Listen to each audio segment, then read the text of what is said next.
এই মৎস্য পক্ষের এত ঘটা করে আয়োজন করার পিছনে কিছু বিষয় রয়েছে। ছোটবেলা থেকে এই পর্যন্ত যে পরিমাণ মাছ আপনারা দেখেছেন, সেই মাছগুলো এখন আর পাওয়া যায় না। অনেক মাছের নাম আমাদের ভবিষ্যৎ প্রজন্ম বা আমাদের প্রজন্ম বা আমাদের সন্তানেরা জানেন না।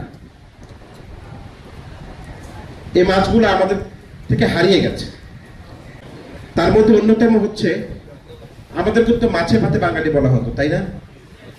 আমরা সারা বিশ্বে স্বীকৃত এবং চিহ্নিত ছিলাম, আমরা মাছে ভাতে বাঙালি। আমাদের মৎস্য উৎপাদনে সারা বিশ্বে আমাদের একটা অবস্থান ছিল। আজকে কি সেই অবস্থান আমাদের আছে? নাই। আমরা দিন দিন আমাদের সেই অবস্থান হারাচ্ছি।